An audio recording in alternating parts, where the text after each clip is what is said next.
And welcome everybody. Another respect. Hope you all had a great week. I know I did. And tonight we've got another interesting show for you. We're going to have a round table, which I love doing because it gives us the opportunity to get a good discussion going with a bunch of people. And I've got a bunch of good people here tonight to have this discussion. Some of you may find it a little untoward, and some of you may find it a little argumentative, but that's the point of doing this. So hopefully you will all enjoy it. And without further ado, here's Elisa and Stu. Everybody's all over the place. What happened? What happened here? It's like playing musical chairs here. We got to go like this. Whoop, and there we go. Everybody. There we are. How is everybody this evening? Great. Ladies first. Wonderful. Excellent. Well, we discussed this a little bit before. And I want to get right into it because it's an interesting view. So let's take the 40,000-foot view of this. My whole shtick has always been about journalistic integrity, and I try to keep it that way. But as I've said many a time, the alternative media has become the new MSM. It's become just as bad as the MSM. And when we sit and we look at where we are, what do we, the journalist's job is to ascertain the facts and deliver them. What do we really know are the facts? We know for a fact that we're at war. Nobody's going to deny that. Everybody can admit to that. We all know that this is a psyop. Those are two things we know for a fact. Above and beyond that, what do we really know factually? Where did 4POG come from? And how did the Q posts start coming out of there?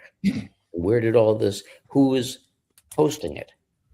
Again, psyop, the people involved, everything's a little out there and flaky. So where's it all coming from? When we look at a press conference with the president or him addressing the nation and the State of the Union, how do we know we're even looking at the president? There's so many people with masks and body doubles and AI, et cetera, et cetera. How do we know? So there's something that Lord knows may eat up the rest of the show. So let's go. Let's just go in order. Stewie, what you think? We don't.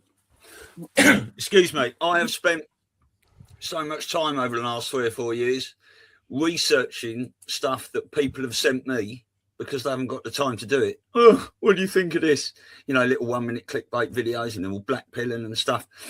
And I've stopped doing it now. And I say to people, look, if you haven't got time to look into these things yourself, don't keep sending them to me because I've got enough to do, to be quite honest with you. But I always say this: watch everything, listen to everyone, read all that you can, never believe anything unless you can prove it in your own right. We could really delve into this. Trump said, didn't he, in his Whirlpool speech, I think it was in late 2020, I'm upsetting some I'm really upsetting some people now. You may not see me for a while. I'm not sure we've seen the real Trump since that moment. There's talk of him being in Cheyenne Mountain. If Trump is 100% isolated, like it told us in Q Drops 4 and 6, he's not walking about at fighting events, is he? And walking in crowds. And, that thing on the stage at Butler. It's, there's so much, I don't want to take up all the time, but everyone needs to really, really source their information, and you can't just believe anything. This is why we all go and dig for ourselves. And just talking about, I don't know if anyone's, I think it was called Cicada 3313 or something like that. I've butchered that now because I can't remember what it's called. But there was something that started in about 2011, I think, put out on bulletin boards and 4chan and stuff. And there's a lot of discussion that was a precursor to the Q drops, to see how people in the public would react, to see if they started the Q drops, whether it would actually work, to start getting this information out and wake as many people up as it did and get people to research themselves, because it used the Socratic method, didn't it? Which taught us we are the researchers, we are the news now, and we have to respect that. We have to, we've all got Telegram channels and stuff like that. We can't put out clickbait ourselves, even though people send it to us. We have to look into it. And if you do put something out, I always put an arrow or a finger and look into this, That's a big key. That's a big key. This is something I think we've all addressed forever. You got to do your own research, and stop using that MSM mind of waiting for the people in front of the camera to tell you what is. I'll tell you one thing quickly, though, why I do trust the plan is because all this stuff going on with the Strait of Hormuz at the moment, Trump is potentially controlling 85% of the world's oil. You've got super tankers turning around in the Indian Ocean and South Atlantic, heading towards the Gulf of America, that is called now, to fill up their oil. It makes a lot of sense, doesn't it, why Trump was saying and started saying about 10 years ago, drill, baby, drill. But do we know that? Well, I know Trump said it. Oh, do we know they're all turning, all the boats are turning around? And, yeah, we are. I'm not a ship fag, but you understand the people that watch all these boats and the satellite imagery and stuff like that. And there's plenty of other good researchers out there. See, that's the thing. I've potentially watched maybe 200 or 300 different podcasters and shows and stuff, but over this 6 years especially, I've whittled them down, because I've heard someone say one thing and then they said something different a year later, and so you have to do those. It's all about discernment, isn't it? All of it. Bingo. Elisa. Okay, so to what Stu said and you said, I don't think we know anything really. I mean, we just don't, I mean, we find out even as truthers, like things we thought, and then we hear something, a couple of years later, we hear something else that makes you go, didn't see it that way. I don't know. So the only thing I could say is that it appears to me that whatever really the Q movement did, it did get people to start trusting their gut and to start questioning, because the first step to really understanding, to finding the truth is to start questioning, right? we're so trained to just listen to what the mainstream media, I'm so sorry guys, had to let my dog in. The mainstream media says, and just kind of be brainwashed by television. And I think it got everyone, or at least those that were following it, to think, to question, to say, it looks like this, but it might not be that, right? And I think to your point about journalistic integrity, most people, right, that are in this truther podcasting, we're not journalists. Like, we weren't trained.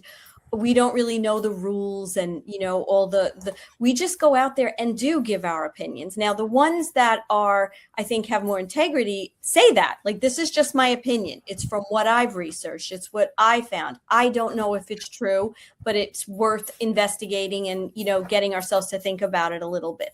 I think what I've learned from this is that we've never taken enough time as humans to sit back and just sit in the silence of everything and see what answers come to us, what makes sense, what maybe God is trying to tell us, our creator, however you refer to it. And because I think we've learned that there's something about us that they've tried to really hurt. And that's just looks like facts in a way, right? Look around at all the people that are on medications. They don't ever get better. In fact, most of them get worse.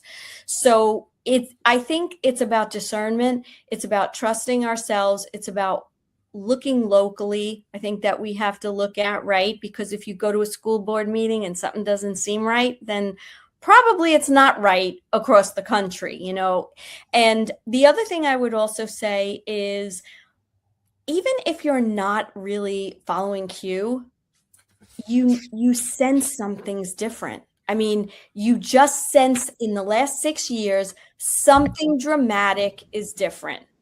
It, it's just in the ether. I don't even know how to explain it. I don't know if it's that the vibrations and the frequency are raising. I don't know if a lot of the evil that was on this planet has been done away with. But if you're a sensitive person, you're going to feel that something is different.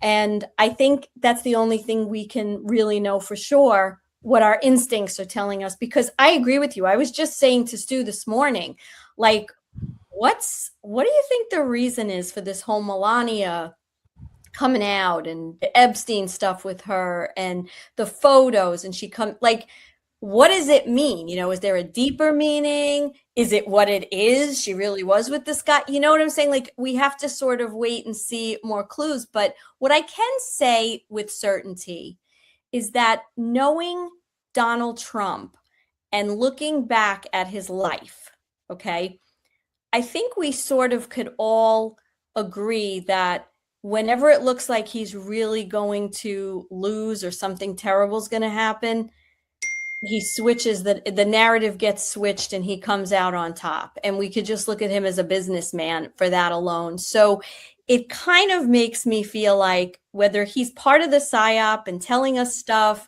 for this reason or not telling the truth or playing the game, I think we sort of can have a little bit of a trust that we're moving in the right direction.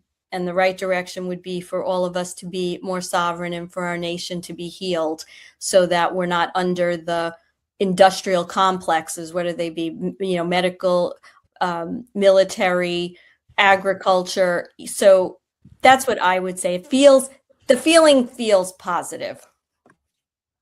Which is important. And, bear in mind, by asking the question that I asked, I'm not negating the plan. I'm not saying I don't believe in the plan. I'm not saying people shouldn't believe in the plan. I think the plan is visibly working. I think that the plan has a lot of intricacies to it because it is a military operation. But bearing in mind, and I've said this a bunch of times also, every war has psychological operations.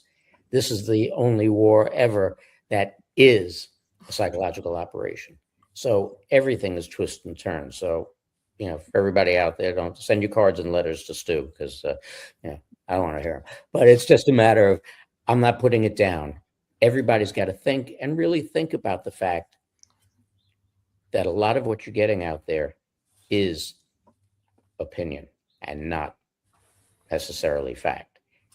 You have to learn to discern. Just like Joe. What do you have to say, Joe?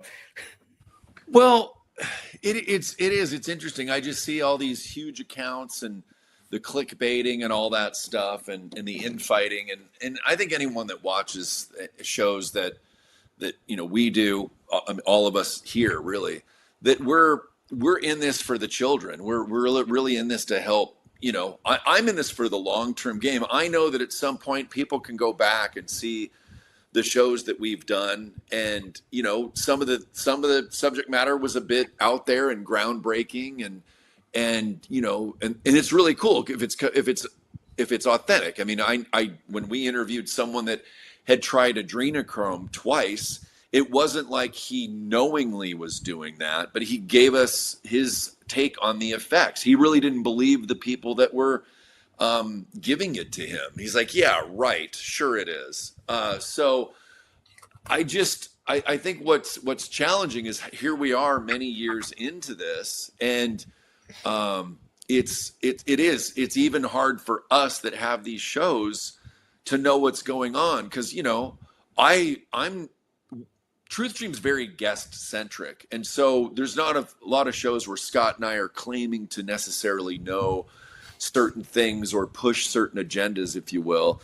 We do this to provide clarity for the people that watch our show, and it's getting really challenging when I have friends that are still sick. I would love the med beds to come out, or the solar flash. I just uploaded an amazing interview between Trader Girl Q and our friend Lady D. And there was a lot of like dates being thrown out for when the Golden Gate Bridge is going to go down, or when Trump is supposed to appear to go down in a plane crash, and that's and that may happen. I don't know, but it's hard right now to really say exactly what is going on. And to your point, Mark, yeah, what have we been watching for many years? I mean, even going back to the 1969 moon landing, I just sent my brother, who is a pilot and he was in the Air Force, this video of this guy basically showing that there was a plane flying over California. It was a very large plane, a military plane, and that I believe it was in 2018 that they could drop what looks to be the same type of vessel that the astronauts landed in the ocean.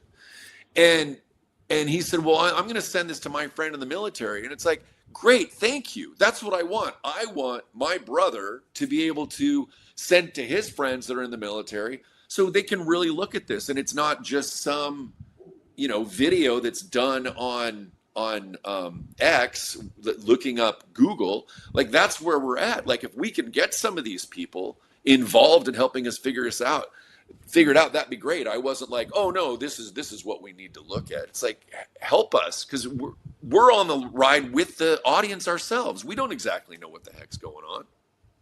So, and that's really the whole crux of this. Yeah, we all, part of really simple, I think people tend to overthink things. Okay, part of the simple research, you want to find out what's going on in Israel. I'm sure there are a whole bunch of people who have family in Israel. Okay, check in with your family. Are they shooting mortars in 24/7? Are they sending rockets in 24/7? You're having to run down to the bomb shelter all the time. Same thing in Iran. Same thing when things are going on in Iraq. Same thing. Are they gearing up in Cuba? Half of Miami is if not most of Miami is Cuban. All these different people can check on these different things. So, again, that's the crux of the point. So, Kat, you've dealt with me the longest here. So, for me, we don't even know how long this war actually has been going on. right. So everybody's thinking it's because Q came out. I think it was way before that. If you go back and you look at what Trump was saying in the 80s, he's like, well, if I have to do it, I don't want to, but if I have to. So it kind of feels like he was already in contract mode back then about that. One of the things that bothers me the most is people saying, well, I wonder what so-and-so thinks. So I'm constantly saying, what do you think? Like, can you sit quiet for a moment, feel it in your heart, feel it in your gut? Does it feel right? If it does, look at it. If it doesn't, look at it even more. So like you said, everybody's switched out. And I say this all the time. I'm like, stop switching out MSN for the podcasters.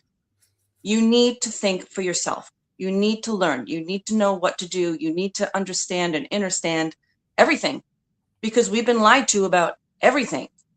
Our medical, our schooling. Like I go look back now and I'm like, okay, so I was trying to see if like all the Gen Xers, it's mostly that generation. I think that was the last generation that was able to be manipulated, right? And we weren't really paying attention in school. Now, I'm very good at like book smart stuff, right? But I'm excellent at street smarts. And you have people that have one or the other. They don't have both. And that's where we have to get back into it, because you could be book smart, but you could be dumb as a brick when it comes to anything. And it's like, can you use your discernment? Can you wake up and just look at something? But what I'm finding is I'm going out there and I'm talking more. I will find people are like close and want to be my friend until I start speaking the truth. And then by the end of the night, they don't want to know me anymore. And that's okay. That's okay. I'm going to keep shining my light. I'm going to keep shining the truth. And if it's too hard to understand, sorry. But this is why we're here. And it's also part of why we started up the series that we did, because we're going back and teaching you look at how far back we've been dealing with this. This isn't brand new. So why did we get here? Well, look at MK Ultra. Okay, how did we get here? Okay, well, let's look at this. Let's look at this. We're pulling apart each part of this war. Again, we don't know how long we've been fighting it or in it. And saying, let's look at it from a different lens and try to see and not have these patterns repeated. But we can't do that unless we know what we live through. So it's important to get into it and know, like, well, how come we live through this? Because we allowed our employees to go rogue, and it's time to fire them. It's time to say, it's we the people, and we've lost that along the way. Yeah. That's a big issue. And again, it comes to personal responsibility. Yeah. I mean, when I think that one of the things, and everybody's gone through this so far, is the part of A, responsibility, and B, the editorializing. Because there are a lot of people in a lot of different ways that are just putting out their opinion. And when they put out their opinion, especially, they're and I know I'm going to catch a lot of crap for this, but hey, I'm going away in 2 weeks. There are people putting stuff out there in regard to history. We've been told everything that we were ever told was lies. And in a way, that opens up the door for people to reinterpret history. And they're reinterpreting history on and by their own opinion. And again, there are certain things that you can present that are in the books, et cetera, that you can present and say, well, these are facts. But again, if everything we learned was a lie, where do we know that any of this stuff that we're being told, that again, we know is a psyop, that again, everything we were told was a lie, where are we going? So it's like, are you lying to me now? Right. How about now? If you're telling me the truth, then everything's a lie. But it's so easy to change the books now because everything's digital, right? So I went back to my parents' house and I have my old books, what they taught us at economics, on purpose. I kept it. I don't know why I kept it then, but I found it and I almost got rid of it. I'm like, no, let's hold on to this and show us like what they were teaching us back then. And this is how you get duped, because as children, we are open. We're susceptible to their lies and the deceit, and we trust. And that's another thing, authority bias. And because someone's in a lab coat or somebody's in front of a classroom or someone's in front of a microphone, their word is like gospel, and it shouldn't be that way anymore. Yeah. But once they went digital, that was when it all went down, because they can change history in a second. Well, they change Wikipedia all the time, don't they? Yeah, so true.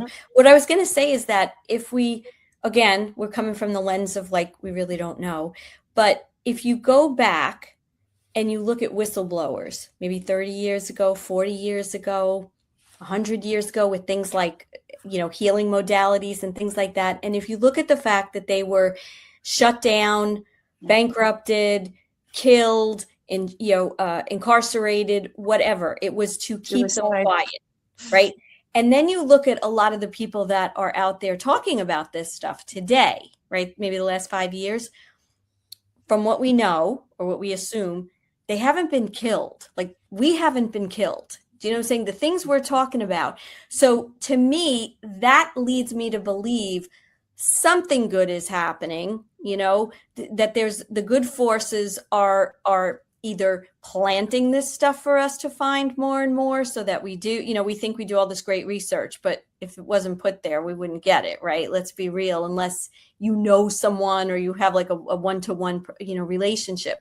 So I would say that tells me a little bit that we're probably moving in the right direction and winning this war. And so when we see a lot of this PSYOP stuff, for me, I look at it and say, well, there's probably a good chance that some of the stuff that Q said, where we see that it might be coming to fruition or we're watching it, but more importantly, people like us are popping up more and more. And, thank goodness we're not getting bullets through the head. So it means that things are safer, and that maybe part of the PSYOP at this point is to help people see where some of that deception has been. And again, I'm just basing it on, we all know, like, so many people that we admire, or we first started listening to stuff in the 90s, the 80s, and then for whatever reason, they mysteriously died, they went missing, whatever the case was. So that to me is like a positive that says maybe we're on to something with some of these truths, in spite of what's going on with what we can't prove. Yeah, I mean, we could all be in prison now, couldn't we? Or in a FEMA camp, or burned at the stake. Any of those things. But we're sitting here getting the message out to as many people that want to listen to us, and helping as many people as we can. And again, this goes back to discernment and breaking that brainwashing, breaking that trend of just listening to the people in front of the camera and accepting it as gospel. That's the brainwashing that we had before. And the only way, and I've said it myself a million times, the only way to unbrainwash somebody is the same method. Wash, rinse, repeat, wash, rinse, repeat. Rinse, repeat. So, where are Mark, we? that's why I set the series up that way. I don't give my opinion. I say, what do you think? Can you remember back to? Can you give an example of? And trying to make them make critical thinking great again, because I don't put myself on camera. I do that on purpose, because 9 out of 10 times people judge the messenger, so they shut down the message. So it's just my voice, it's pictures, it's video, and it's like, use your own discernment, use your own brain. What do you think? Let's go back. Let's rethink this. And I think that as it gets more and more momentum, people are going to understand that. But right now it's like people are lazy and they want everything done for them.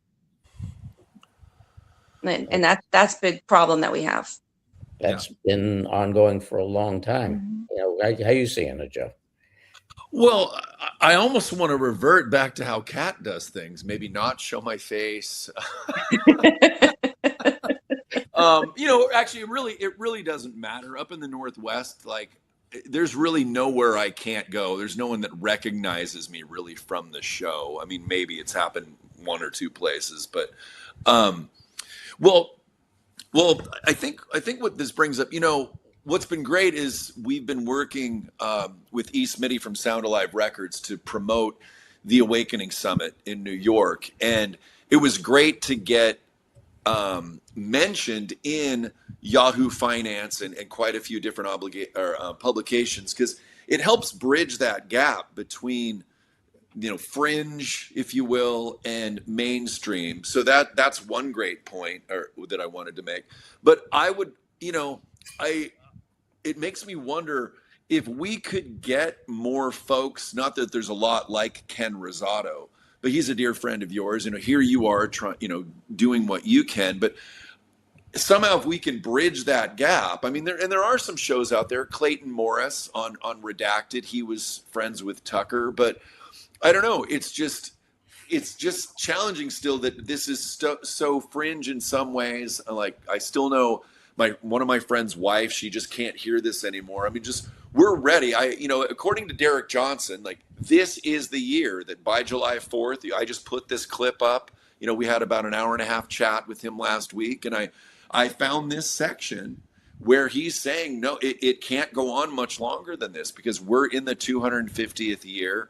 This needs to be revealed. If we go past this, then it's going to, in some ways, lose the chutzpah in a way that it has. So I don't know. It is challenging because, and obviously we're still shadow banned. I put a post on TikTok, and that has like 10,000 views, and a lot of a lot of comments, etc. But the same post on X, I don't even know, it might have one like, and it's just, when are we going to see that real shift that I think humanity's ready for? I mean, it's always feels like we're on the verge and these dangling carrots. And I get if they would have told us 6 years ago, like, well, come 2026, you're still going to be in this fight, and people are still not really going to be believing, etc. Because I mean, I'm one of those people that told my sister-in-law that, yeah, Tom Hanks is dead. And I just felt like all this was going to come out relatively soon, and here we are. So it kind of makes you crawl back into your shell a little bit and be like, I don't really want to talk about things lately, and with whatever optics is going on with Trump. I'm not out there, pushing the Trump narrative right now. I'm just kind of in a holding pattern, just doing the show. And this is what we do, and doing the Awakening Summit. And most people, I would say that we're reaching, I don't want to say it's fully an echo chamber, but they grasp that, yeah, we're doing the best we can. They've been along for the ride, and we're in the same place as a lot of our viewers, if that makes sense. Yeah. Well, but this is where we are. Okay. And you've got, like you mentioned, Ken and Tucker. Now, Ken is a good friend of mine. He's awake. He is a mainstream media reporter, anchor. But there are things that he doesn't know. People like Tucker that I've watched have spent a lot of time, and this is one of the key things that's always driven me crazy. From where he was on TV to where he is now, a lot of waffling.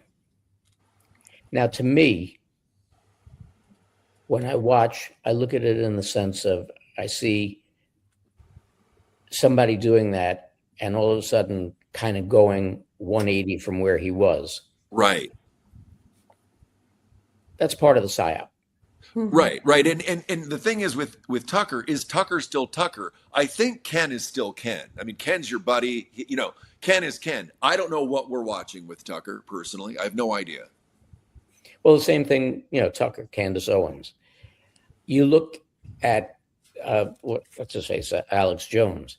You look at some of these people and they go on, and when you see them waffle like that, one of the first things that comes to our mind from the things we've been told, and again, this is the whole crux of this show, is what we've been told, that they not only change their opinions, they change their directions. And that certain people, especially a lot of these people who have huge audiences, are controlled operatives to a certain extent. Their audiences aren't, what's the word? It doesn't come naturally. Okay, so this has been helped along, and they've grown in their popularity, and they have their purpose out there. Where do we guide the people besides constantly telling them? You have to learn to discern. Where do we guide the people to get through and figure out exactly where it is that we need to move, and how we can learn to discern the difference between fact and fiction? Joe, you mentioned Derek Johnson, right? So of course, Stu and I have a show very similar to yours. It's very guest centric, and we bring people on. A lot of times we let them talk about what they've researched, know, practiced best. We ask questions to try to dig a little deeper. But I would say, in my opinion, that Derek Johnson and what he brings to the table in the way of the military rules, regulations, what the interpretation is of some of the things that we've seen, the the law of war manual, right? Those are very physical things that we could sort of take and then point to something that happened or something that proves out that way. And then that leads you down the path of the Constitution and what the Republic really is all about and what we should be kind of studying in that. So I think at the end of the day, as much as we all, and Stu and I consider ourselves Q-tards, and we like to dig into that. We like to see these connections. But as we've said, how do we know everything is true? What's a PSYOP? Where does it start? Where does it end? All that. I think to guide anyone, especially where there may be more truth, is to understand better what the military, what that's all about, what a lot of these rules, regulations, and laws are all about, and to delve into the Constitution and some of the history of some of the, let's say, laws or the act of, listen, I didn't know about the Organic Act of 1871 until 2020, okay? Had no clue whatsoever. I'm sure there's a lot of people today who still have no clue, right? Not in our community maybe, but, people that aren't into all this. So I would say that might be a really good place to start. That's one of the reasons that we wanted Derek Johnson to come to the Awakening Summit, because we're hoping it's going to enlighten, obviously, people that are already aware. It's going to maybe take them a little deeper, but we're trying to get a lot of people that are new to the, awakening movement and everything, so that they can listen to this and maybe help other people to understand that are newly awakening, right? But to me, that would probably be, I'm going out on a limb here, but that would probably be more where a lot of the truth could be found, as opposed to some of these other areas that we know are being used as PSYOP. It doesn't mean they're not true, but they're a little more difficult to point to and have proof. Whereas I think a lot of the military operations, the U.S. Constitution, I think those are places where we could put a little bit more of our trust to kind of understand and study, and then see how that played out maybe through history. Right. Yeah. Well, and just like when, the military standing with their backs to Biden, that was, there's definitely some things that we can look at and go, wow, something is definitely going on, for sure. But I don't know. I just, because we cover such a wide variety of subject matter that, we're just wondering, okay, I would love this new technology to come out. And it is. My mom's using a PEMF machine, and that's helping with her diabetes, and she needs to be consistent with it. But, if all this stuff if this is supposed to happen this year, I think we're all done with the conversations in some way and ready for the real. Like, I'm a very results oriented person. I can speculate and all that, and it's fun. But, when it comes to like the Awakening Summit, why I jumped on board to help Elisa and Donna is like, my background is in that. And so we reached out to Robert Imbriale to talk about what kind of location we have. I started reaching out to many of the speakers, reaching out to E. Smitty for, any kind of advertising. Like, I want to see real-time results of my efforts. That's how I operate. And so it's getting challenging for me at times to be just kind of spitballing this stuff and speculating when real people are dying, real people are sick, and I want to make a difference in the world on a grand scale. And so it gets frustrating me as someone that's hosting a show to just kind of keep talking about some of these same topics. So, does that make sense, guys? That's where I'm coming from. Absolutely. Absolutely. This is, as podcasters, as alleged truthers, we put stuff out there, and we all get, people in the chat, and we'll get people who comment on the shows. And that's probably, to a certain extent, part of what's most frustrating is when you look at responses in the chat and you look at comments that you get sometimes, and you wonder why people still, at this point, this is, besides being a war, this has been phrased as the Great Awakening. And you have to wonder why enough people aren't waking up, and there's still picking out a word here or a word there and being offended or put off by something that you said or something that a guest said, when an entire 2 hours might have gone by that everybody's raving about. And this is part of what's holding us back. Yeah. So Well- where do we get people to change that mental outlook? And this is part of what's that I've railed about for a long time with, if we don't change human nature, that this is doomed to fail. Yeah, well, I think that's what we're all trying to do, isn't it? But you've got to hand it to the dark side. They have done such a miraculous job on humanity over the hundreds, if not thousands of years in this brainwashing. People are so entrenched into the system that they aren't finding it hard to get out of it. Yeah. You know, we're trying to nurture them out of it. We get frustrated with them, we shout at them, and we all have to have a laugh through this because it's the humour and the memes, and it's kept us going, hasn't it? Really, if they'd have told us in the Q operation almost 10 years ago that we'd be doing this for 10 years, how many of us would have disengaged right at the start? Right. And not still been there doing what we're doing. Yeah. A lot of us. But, you know, I have to say on the positive side, honestly, I think, and I don't know if any of you have experienced this, because trust me, I've deal with normies and the nastiness and the, you know, trying to discount everything that you talk about. But when you talk about a lot of these, we're waiting for like grand scale stuff, right? Like med beds and ways to help heal and all that. But just look at where we've come from since, say, 2020 alone. We're spreading the word more and more about things like ivermectin, about home cures that people are using more and more, whether it just comes down to simple baking soda and, you know, Epsom salt, right? And all the things that we tell people and we're using in our own lives. So like in my world, I have a lot of normies, but I find that there's more people that will listen to me. Maybe not if I start talking about a med bed, but if I say, hey, you know, it's kind of important to do a little detox, you know, because there's so much stuff in the air and, you know, there's a lot of stuff that we're getting, you know, through our food, right? They kind of like, they're kind of a little nodding about that now. They know the food is shit. They know that somehow there's pollutants, right? Without you getting into chemtrails and all this other stuff.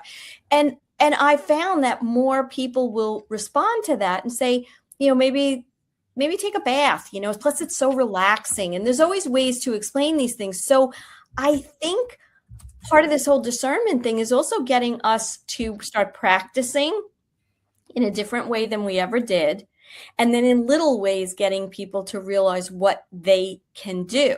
And I'm sure all of us have had conversations where maybe you're not going to get into the whole queue and the military operation, the plan and this and that, but you can get people to take better care of themselves. You can get them to understand the importance. Maybe you need sunlight, you know, and Talk to them like they're a car, right? You need a tune up. You tune up your car. Why aren't you tuning up your body? Yeah, in like a nice kind. So in a nice way. We're raising. Like I think we're raising, and I know just with my coaching clients, when I talk to them about meditation or I talk to them about deep breathing, I find out they don't know as much as I do about what's going on, but they want to view things in a more spiritual, you know, inner growth kind of way. So I think everything we've done, my point is everything we've done out there on our podcast, everything we do every day, I do think there's more people. Again, they may not understand the whole Biden thing. They may not understand Q. But I think they're raising and they're understanding that there's a lot of things we could be doing to heal ourselves without the med beds, let's say. And when those med beds come, like that's a whole other world. But look at all the people that are curing themselves of can't curing. Yeah. We're learning it's a parasite, right? And ad nauseum, I say that to people. It's like, no, it's parasites. I've said for years we're the med beds, and what if we need to have our mindset right before you can even get into it? But I say the med beds are the training wheels. So if you get your mindset right, so in case you have to get in there before, whatever, we don't know what it is, right? But say you have to get your mindset right before you're allowed to use this thing. So you're actually healing yourself with your mind, thinking that this machine is doing it. It's just, it boggles my mind. But a lot more people are open to healing frequencies, and my singing bowls and like all my clients are like, love the meditations and they love the singing bowls. And I do like personalized things for them. And I'll say, what do you want to, what is your intention? Let's put it into the bowl. And we just heal them. And it's really powerful. And goes back to, you know, our churches. What were they? They were healing centers. I don't believe that we were told the truths about things. You know, when people were going to church, they were going to get their frequencies rebalanced. I don't believe that they were going for the and I know people are gonna be mad at me, but I don't believe that we were going to what they say it is now. You know, and all of these things have been taken out of our environment, which helped us heal. Right. So we need to bring that back into our world too, and start to say, you know what, we are energy beings. We are 100. You know, we're go into the medical, and that's the best way you can teach them in the medical field. You have the EKG, right? You have all these different things that measure our electric systems in our body. So it makes sense. We should try to put ourselves back into balance by frequency healing. And that's what I feel is part of what we're coming into. More people are open to that, and more people are open to taking like, you know, a supplement that's going to help them heal. And I think that a lot of people are just beaten down with having to work so much that they can't even like take care of themselves. It's really sad. Yeah. Great point. Yeah, we just had a clip with Dr. Lee Merritt talking about how she was getting cravings for, you know, sweets or whatever anyway, and then she took some ivermectin and it went away because it, you know, it quelled whatever the parasites or what have you. But it just sucks that we're still getting that clip on YouTube taken down, and I don't know if we're getting a strike or whatever, or as a warning, but I guess that's partly what I'm talking about. Like, let's roll. The shadow banning is just, I think it's already done enough. Like, let us flourish now. People are ready for it. And who do we get to talk to about that? Because we thought that we had free speech and free press, and we learned after COVID that we had none of that. So I feel like it's putting a light on everything. Yeah, well, 2020, we all got perfect vision, right? Right. But it's like, we're 6 years into it. Let our channels flourish. Let us grow. Let us come on. Share. And I'm with you. I'm action oriented. So like when I'm seeing people just sitting here talking, I'm like, hey, what are you doing about it though? Right? What are you doing? Let's do something. Do something. See, I think there's a lot more people awake than we think are awake, but they're just not using their voices. They're not showing themselves, whether they're scared or, you know. But a quote from Mark Twain: "In the beginning of change, the patriot is a scarce man, and brave and hated and scorned. Right. When his cause succeeds, the timid join him, for then it costs nothing to be a patriot." Mm-hmm. When it becomes fashionable, right, and these people are not in fear of going, "Oh, I knew that." No, I always knew that. Okay. You know, thanks for joining us at the early days, but they will come eventually. And what you were saying about the churches, Kat, you know, you look at cymatics and stuff, all the shapes of the windows, and obviously the big spires and all these things. Those were the frequencies that the church, you know, had. And the bells.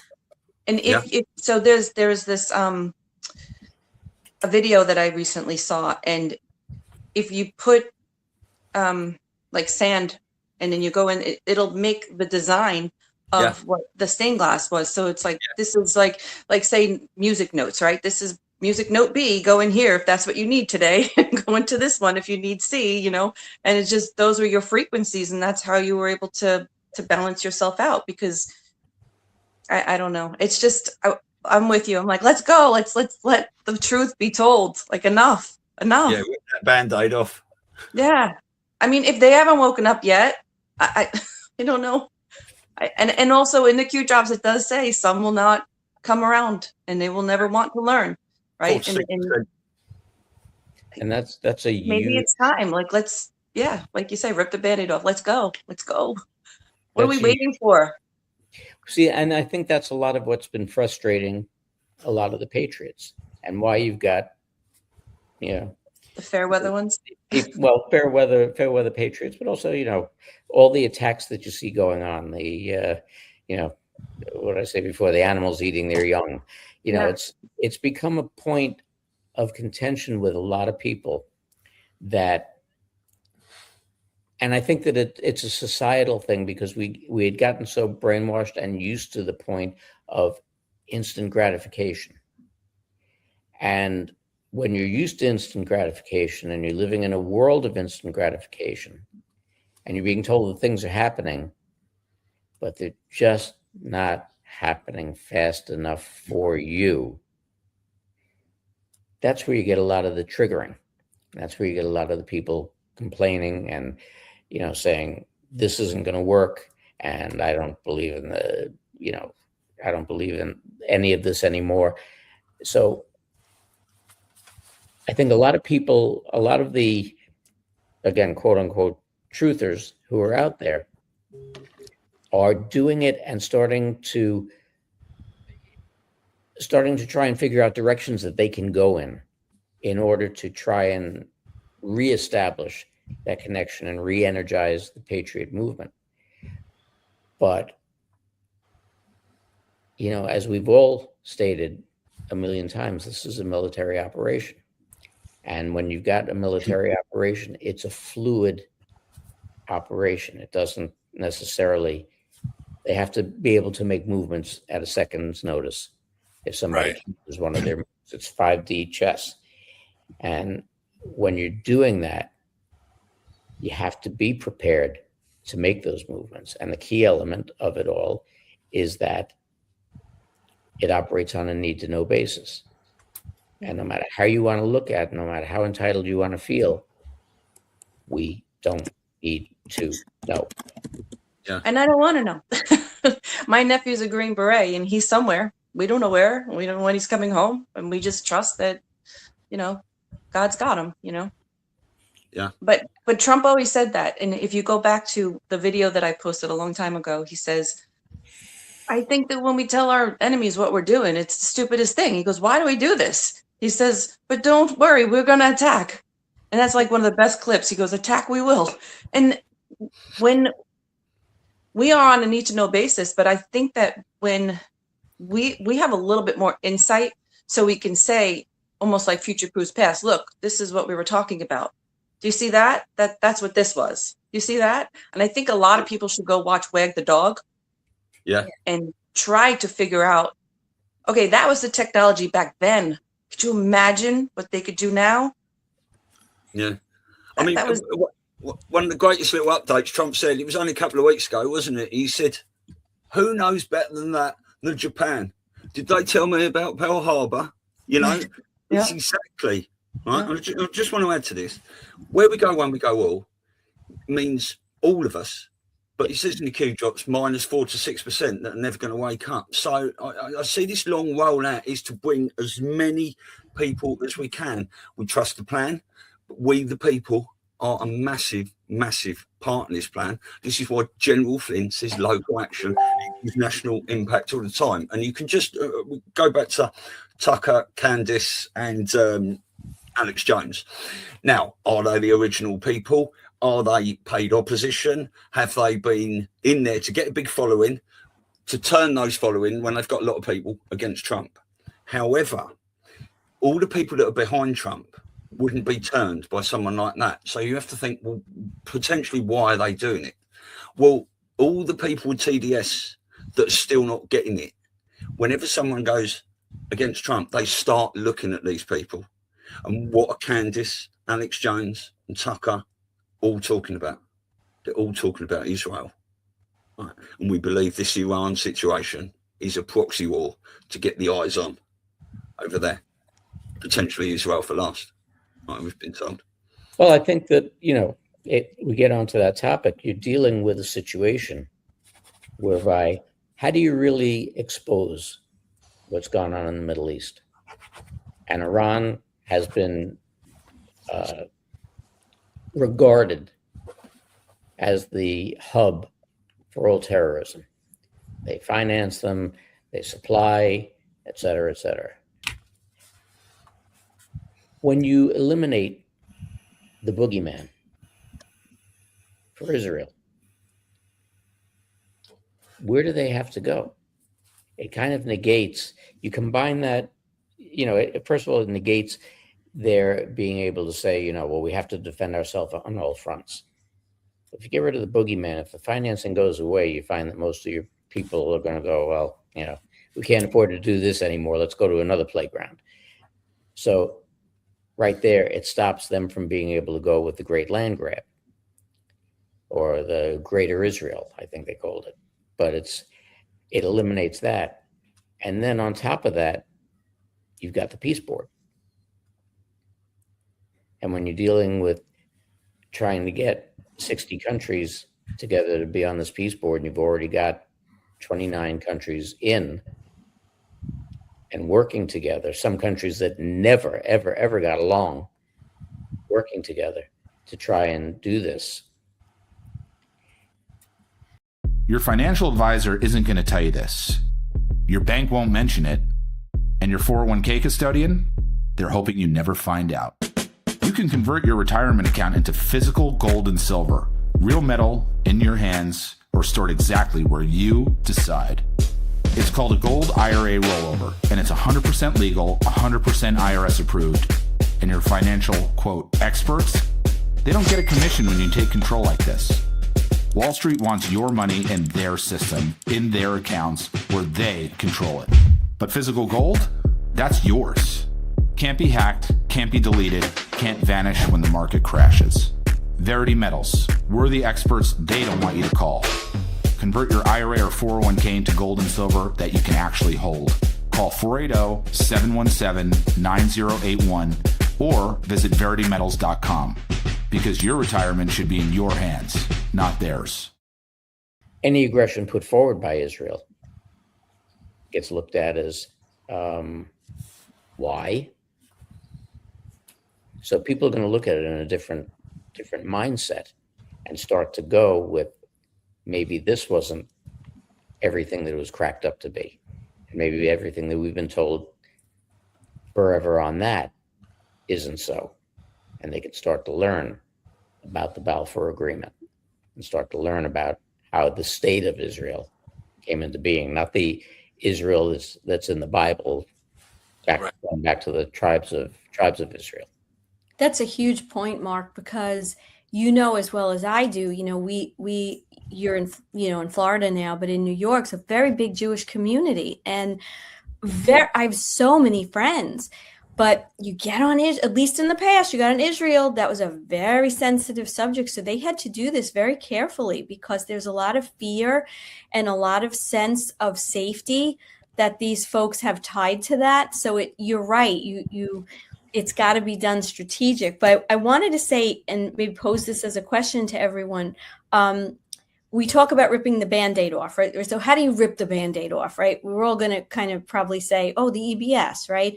Does anybody have thoughts? I'd love to hear everybody's move the conversation towards what we think about the EBS, because I can't think of any other way you rip a Band-Aid off except for a mass announcement, something that everyone's going to see. And we've heard about this in Q.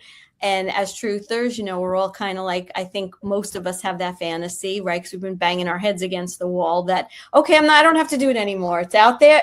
They're listening to it. I could go in my yard and have a nice iced tea. I don't even have to hear it. Let them learn all that I've been trying to tell them. So where do we think that's soon?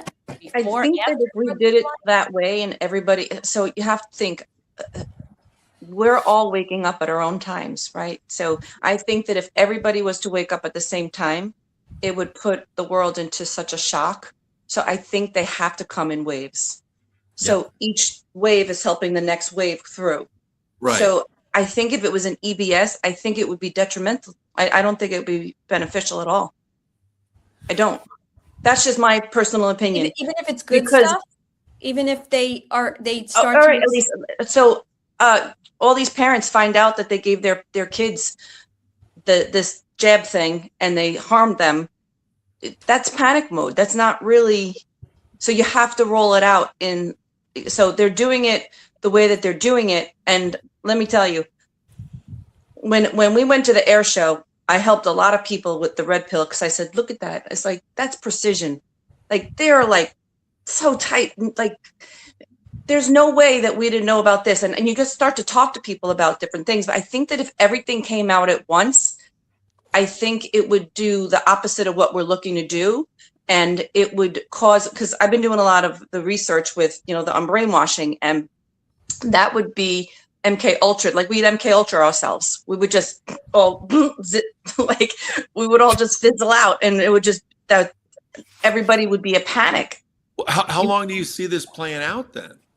I don't know, but I think that each wave is helping the next wave. Sure. So now we're on Israel wave, right? So we've talked about the Epstein. We've talked about a little bit like the WHO is kind of. We know now that the WHO is crap. Right. So we're finding these things out, slow roll. And now what they say, Israel's for last. So hopefully we're at the end of it, but it's not our time. Right. It's the time of the military and the plan that they had set out. Because if you look into even with AI, and they go back and the looking glass and things like that, and you can say, okay, well, if we did this plan, what would the outcome be? And so I think that they went through, and it kind of reminds me of that game, that movie War Games with the Whopper, where they ran all the different scenarios through and was like, okay, well, destroy itself. Right. What's going to be the best way for humanity to wake up? And I think that they found it, and it sucks, yes, that it's so slow, but we've been through so much. Yeah. But you're assuming it's a bad EBS. No, I'm not saying it's a bad EBS. No, I'm saying if the EBS was bad, I just think telling everybody at once isn't going to. But what if we told everyone at once a little bit about the central banking system and how we're on a new financial system? We would have bank runs, and then everybody would be where panicking people again. are going to start to see more money in their Social Security, where people are going to get paid more. Well, Trump did that. He said no tax, right? So I think it's a slow roll. But it hasn't. Yeah, I hear what you're saying. I disagree. I could be wrong. I 100% agree with you that you can't start telling people you probably poisoned your kids, because it really has nothing to do with COVID. It really has nothing to do with COVID. They've been poisoning us forever. Every one of us who's been vaccinated. And so our parents and grandparents who did it to their kids. But I do think that for people to understand a little bit more on a grand scale what is going on from a military standpoint, how we've brought back the republic, how many people didn't realize exactly that we were a corporation, how we're going to be moving into an era of abundance. I mean, not all of us have been out there trying to red pill people with bad. We've been trying to tell them how we're going to be moving into abundance. We're going to be moving into a point where everybody is going to want to help one another. People are so down about where they are just paying their bills. So that's a similar way of ripping off the Band-Aid in a very positive way as well. Yeah, but I don't think that's what the EBS will be if we do get an EBS. And I think we'll have an EBS, but it's not going to be telling people about the banking system. We've all been learning that for a long, long time. I think we will get an EBS. We have, Stu. But the EBS won't be the catalyst. I think we're going to see things before that. And I think the first thing we're going to see that's really going to wake the normies up publicly is the overturning of the 2020 election. And that is going to lead into everything else. That's going to lead into the COVID lies. How did they cheat the election? Everything's connected. It is connected. Once that goes, people will start looking into COVID. That is a process of waking up. Hold up a minute. What do you mean they put people into nursing homes? What do you mean about those governors? What do you mean? Do you mean the media was lying to us? The election is the catalyst for all that. And I think when the EBS goes off, it will be all the tribunals. We might see hangings and stuff. It's meant to all be filmed in analog, although that's allegedly. We don't actually know that. But yeah, it's going to roll out like that. And just quickly, has anyone heard my 120-day theory? Yes, I thought that was great. You might as well go over that again. Elisa and I were talking to, who was it? BB McGuire, wasn't it? And we were saying, if this July the 4th... And Derek. I think. Hey? And Derek. No, it was on BB. It was on the show with Yeah, BB. it's on Beat that- and Fire. So, oh no, I asked Derek about it as well when he was on with us. Yeah. And he sort of smiled like he does, which is nice. But we were talking about if this July the 4th date is the end, so much has got to happen before that. And Elisa was saying, well, maybe the July the 4th date is the start, right? So, are we going to see a big announcement? Anyway, I went to bed that night. I was lying there, I was thinking, 120. What am I thinking about that? And I thought, oh, hang on about a minute. Got back up to the computer because I remember if Nasara is real, there's 20 points on there. And one of the points is when Nasara is announced, there will be new elections called within 120 days. That is what it stated. So I did days between dates, and the days between July the 4th and the midterms on November the 3rd is exactly 120 days. So maybe we'll get some stuff filtering out before that, election fraud and stuff, but maybe Nasara, Trump Sara, whatever it's going to be called. We're seeing softballs of it, no tax on tips and stuff. Anyway, if that is announced, something like that, then I think we're going to get 120 days of disclosure, which may be a massive, long bit of EBS, bit of EBS, bit of EBS, bit of EBS. And so that so many people are awake to what will come up, we will, if we do have the midterms, it will be the freest and fairest election in history. I love that theory. I think it's great. Awake to it. And I don't know. And what calendar are we going by? Because is it really? Well, yeah. So We're if missing you 10 do the days. math, if you do the math with that, April is really July. Yeah. So well, we're missing 10 days as well, aren't they? Out of there's our the 10 days. to Gregorian stuff. So even maybe that will come into it. I mean, it doesn't say 10 days of darkness in It does not. It says 10 days period, darkness period, I believe. And then it says Dankes as well, doesn't it? Dankes, yeah. So maybe we'll have a 10 days of darkness. And how funny is it that they went around the moon for 10 days? Oh, yeah. Yeah. And there's this post that I got to tell you guys this. This is crazy. This is on X. I just posted this.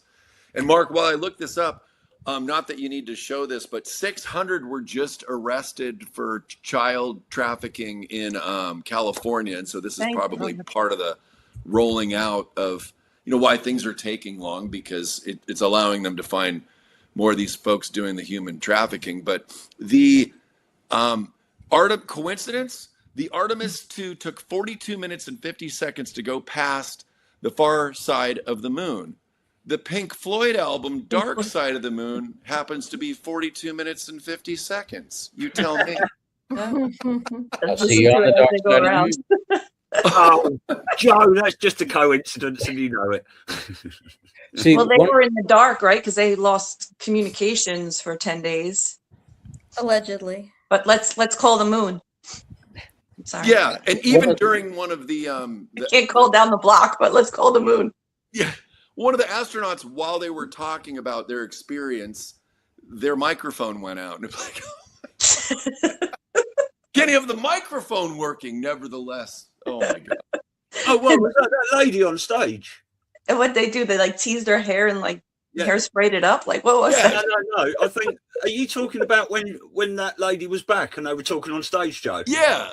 No, what happened? It wasn't her microphone went, it was her earpiece went, and they stopped talking to her. So she went, is that what? I was wondering what. Okay, thank you. Yeah, and she didn't know what to say. She's like, Wow. Oh my gosh, that's even worse. That's funny. Yeah. Or better, really.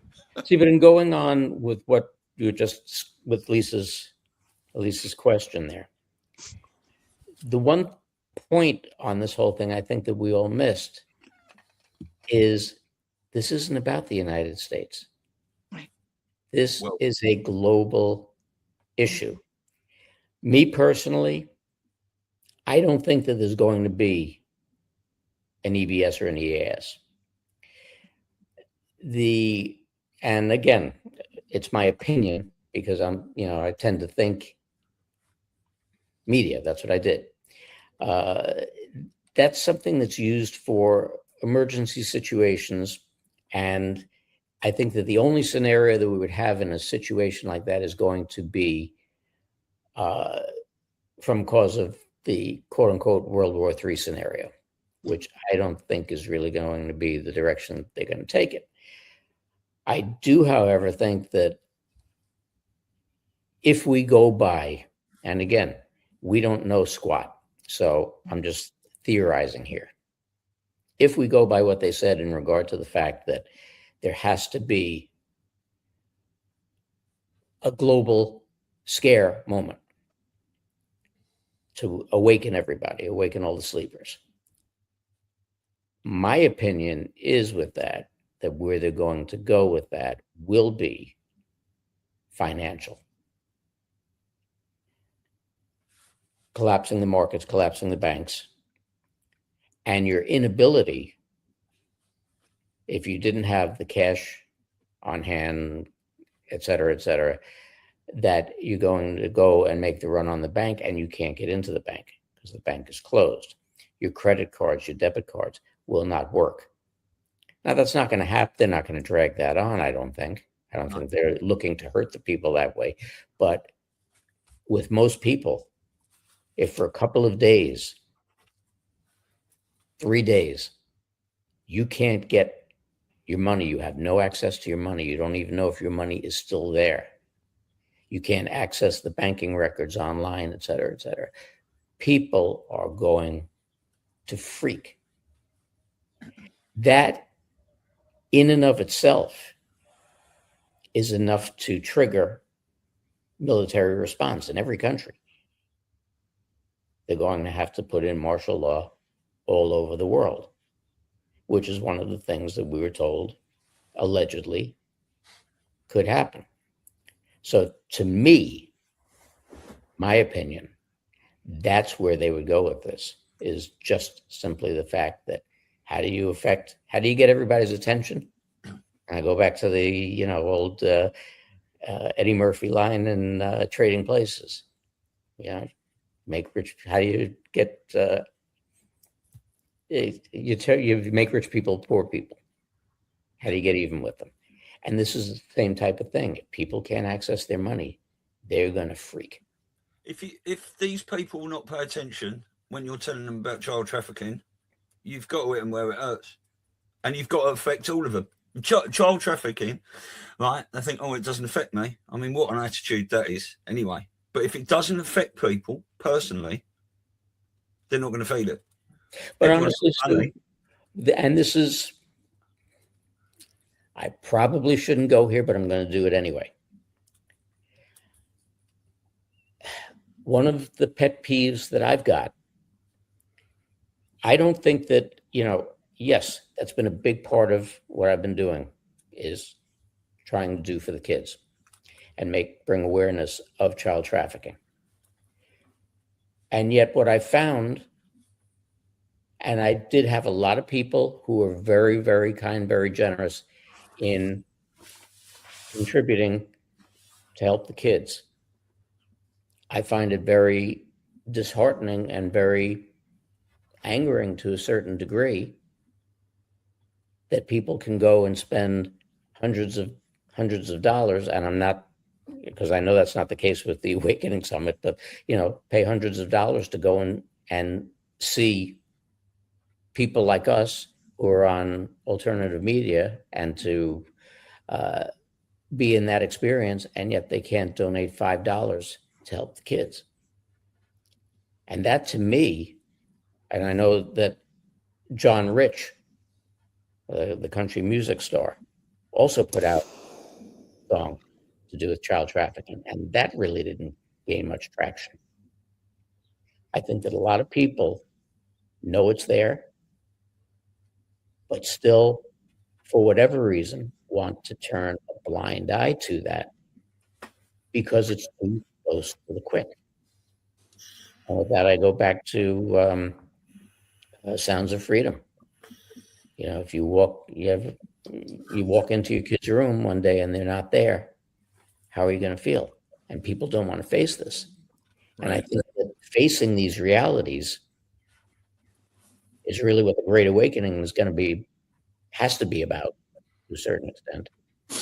and the people need to face these things if we're going to move forward and rearrange what their priorities in life actually are. Yeah. Again, Well, I think the problem, we talk about child trafficking, and there's levels to it. There's sort of this industrial level where kids are, taken from countries, and it's this mass grand level. But let's be real, 35% of trafficking is done right in our own towns by fathers and mothers pimping out their kids. And you'd never know it because a lot of these people are very respectable members of the community. We had Lee Dundas on, and she was giving us some of the stats, basically said, if you have a motel in your town, then there's trafficking going on. Some, maybe not children, maybe it's adults, doesn't matter. It's human trafficking in one shape or another. And when you think about some of these bedroom communities, like I live very close to Garden City, these are, lawyers and doctors and professionals and Wall Street people. And then to think it's actually happening. See, that to me is what it is. People are thinking it's like over there. What am I going to do about it? It's in like somewhere in Asia, somewhere in South America. And I think that's where the education more and more has to be understood, has to really where it hits home. Your children could be going to school with a child whose parent is doing that. Well, this was the whole purpose of exposing grooming. Nobody knew what grooming was before, other than, we wake up in the morning, brush your hair and brush your teeth and stuff. But this is the premise now of grooming, and the rush to try and enact legislation in all of the states for anti-grooming, or make a federal law against grooming. This is one of the simple things we shouldn't have to ask for or demand. This should have been there to begin with, Right. because we become parents and we're tasked with protecting our children. Well, Mark, it doesn't help when the grooming, when children are watching like a Miley Cyrus at a young age, and then 5 years later they're being unknowingly sexualized, and now they're following this star, and the parents are going along with it, and they don't even realize the subconscious grooming that's going on there through the media. But you're still talking about kids being out of your, like somebody else doing it. See, I think what people can't even understand is that a huge percentage of people are doing it to their own children. So that has nothing to do with grooming. That has nothing to do with grooming. That has to do with taking a kid at a very young age. You have control over them, where they are, who they're with, where they go, and trading them for money. So Right. that's a lot harder I think, for people to want to think that, there are people in our own towns that are ordering a Domino's pizza and getting a kid, or that a father and mother are doing this to their kids. And I don't really know the answer except to make people understand it goes on. Right. And that's one of the key elements that, Kathy O'Brien and others have put out there very flatly. 99% of these people, it began in the home. Yeah. One way or another, with one parent or another relative, it began in the home. And this is the sickness that's out there, and people just... But Mark, again, it's always been that way, kind of. Like there's a lot of people that if you spoke up about it, it was taboo, and you were punished because how dare you talk about your uncle or your father or your mother or your aunt, right? So we have to make it where it's not taboo anymore. We have to have these uncomfortable conversations, because it was being done to a lot of people, and a lot of people are suffering. And then there are a lot of parents that broke that cycle too. So we have to also give them kudos because they broke the cycle. But people were living with this not that long ago. It's still happening, and people keep feeling like that was then. That doesn't happen now, right? That things are, but this is where we have to shine the light on it and let them know, no, this is now. It's here. It's always here. And until we can make it where people feel ashamed again because calling people maps takes away from that negative, like the word pedophile has like a really, negative feeling to it, but maps sound so light and airy and like it's okay. And Right. I remember seeing a poster years ago, this was like decades ago, and it said love is love, and it was just two silhouettes, and it was an older person and a child, and I was like, that's a slippery slope. It's a slippery slope. And then we watched it unfold, and then you start to see, all of the you start to see all of the, they were reading to the children, and then they started to read, like they started doing things in the churches, and it's just like all this craziness. But I think that sometimes things are being done so overboard that people pay attention, but they're still not. I mean, what do we need, a circus clown? Like, I don't know what we need to have these people pay attention, but I mean, they had demonic looking beings reading to children, and it didn't do nothing. I know. But this is the whole thing. Freaked me out. I'm like, what Very is going sad. to, I'm not a parent.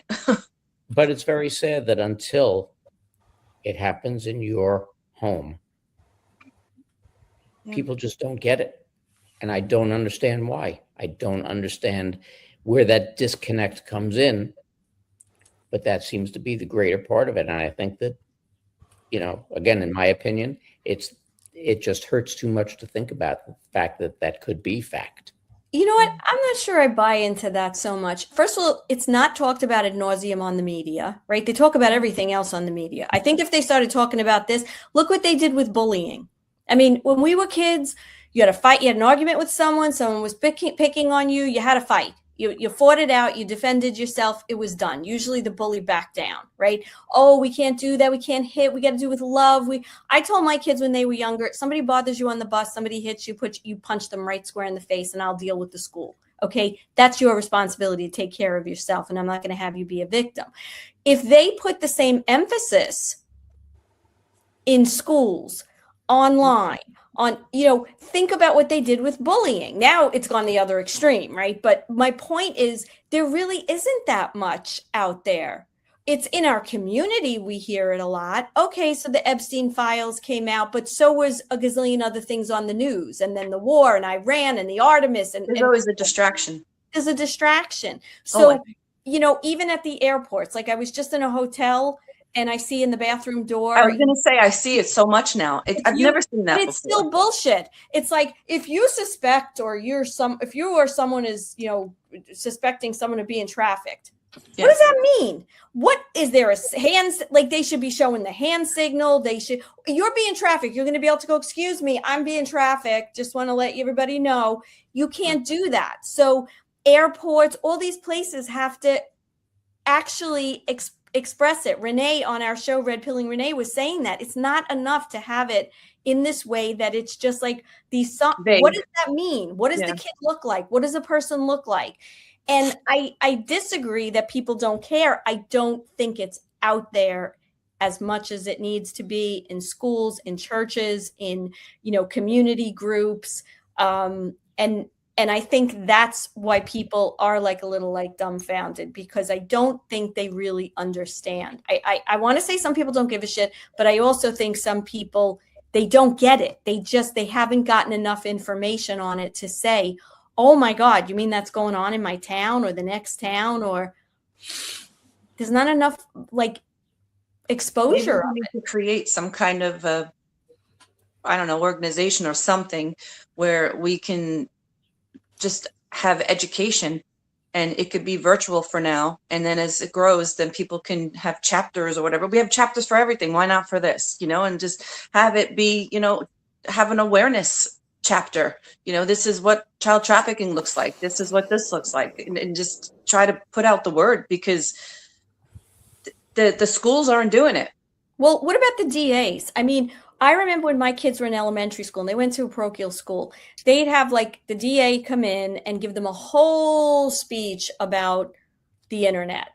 And, and the answer was, your kid shouldn't be allowed to have a Facebook or a Twitter. No, that's not really the answer. Like, that might be part of it, but that's not the answer. So they came in and spent all this time on cyber stuff. Great. Well, how come they're not doing doing this for, I mean, have meetings at night with all the parents. Maybe you don't want the kids there. It's like they can't kind of comprehend this at this point. Start with the parents, have groups, have the DAs in the different, areas, get some law enforcement people that are on these task force, get the task force going, like Suffolk County in New York has it, Nassau doesn't. It has to be, like, I think you need law enforcement, the good law enforcement, to be doing a lot of this and getting schools involved in churches and community groups, go to senior centers, right? These folks have a lot of time, and a lot of seniors are in great shape and want to volunteer and do things. I just think like law enforcement has to be involved in a little bit of this and explain things.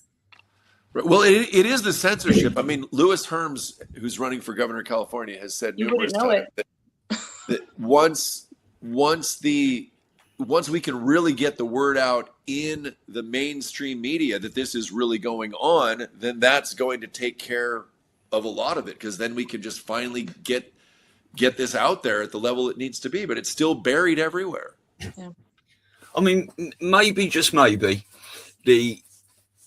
we as Anons, or whatever you want to call us, we're the news now, are being trusted to get as much of this information out as we can, because the military are working behind the scenes to save as many children as they can while this unfolds.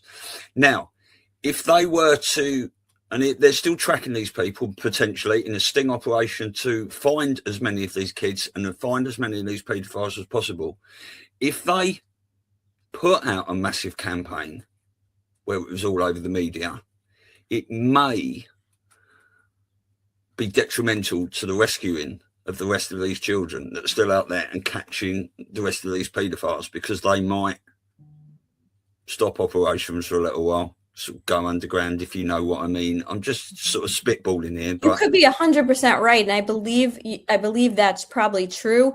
But there's also some more grassroots things I think that could be done in towns and locally, right? You're not maybe getting media coverage, but you're letting parents know, listen, there may be a really creepy guy, okay? And he may very well be raping and sleeping with children, okay? But I think if parents were more like told, yeah, be aware of this, I guarantee you men would be more involved in this, that men would have a sharper, keener eye about the weird guy, not just say, he's a weirdo. No, well, let's see. If men found out that someone in their golf group was doing this, you wouldn't need the law enforcement. You know what I'm saying? They would beat the shit out of this guy. And yeah. So I'm just saying, I agree with you. There's that, like, it's delicate. Maybe that's why some law enforcement, and they haven't made it such a big campaign, but I still do think that at the school level and the school board level, they should be educating parents. This is what to look like. The signs when a kid is being trafficked, or this is the profile of a pedophile. Are you even aware of what they're like? They're not going to come out and just say, hey, I like kids. They're probably a lawyer, a doctor, or doing something respectable in the community. Well, definitely. I mean, look at, maybe that's what all this drag queen story time was all about. The white hats, the good guys, knew this was happening, but they allowed them to do it, to accelerate it, because what an awakening that is for parents. Right. All going, what the fuck is going on in my school? Mm-hmm. That's local action equals national impact. That is eyes on for the people with kids in a certain school, or these parties, these closed door parties that people are taking videos, and strip dancers for, 1 and 2 and 3 year old toddlers, and all these birthday parties they're having where they'd have a drag queen and a stripper for toddlers. I mean, family it was friendly to us, wasn't it? It was so outrageous, but that is also got to be outrageous to parents everywhere. The problem is, I go right back to it again. It's not. And that's the difficult part to comprehend. Well, it's not outrageous enough for those people, is it? This is, look, they need a scare event, Mark. Hit them in the pockets, scare the shit out of them that they've lost everything. The white hats, the whole of this operation, I believe, is to negate civil war. I mean, we're not in the trenches fighting each other. We haven't got bullets flying out over our heads. But the easiest way to create a civil war is take everyone's money and not give it back to them. But if you scare them over a weekend or 2 or 3 or 4 days, it's going to put the fear of Christ up them, you know, and they need it because they're still looking away and not getting involved in using voices. So rip the band-aid off, scare them. Well, this is what we need, but it's got to be like I said at the beginning of this, it's got to be a global event. Because if we go spot by spot by spot by spot, we ain't never getting there. And maybe that was the point of COVID too, you know, because it was like a dry run of how do we get everyone's attention, right? Wow, we got the whole world's attention. People are listening. People are responding. Now, everybody with different groups responded in different ways, right? Like as truthers, but it got everyone's attention. It affected everyone. And I think the only thing that really affects people to that extent is, like you said, where's my money? Yep. Am I going to be able to buy groceries? So if you scare people enough, maybe this is what the military is waiting for, the people to actually rise. And if you scare people, the fact that they want to come out there, they're starting to rise in Ireland, aren't they?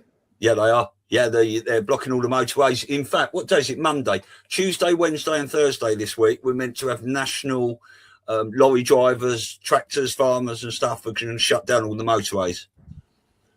Wow.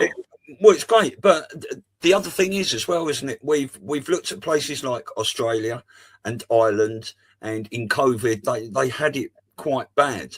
But there's certain people like the Aussies. Nah, mate, I'll do it tomorrow. You know, they've become so laid back. Maybe certain places, the White House, we've got to push these people harder than certain other areas. You know, to get them engaged. But the farmers, Trump's always talking about the farmers, isn't he? He's always backing the farmers, the military, etc.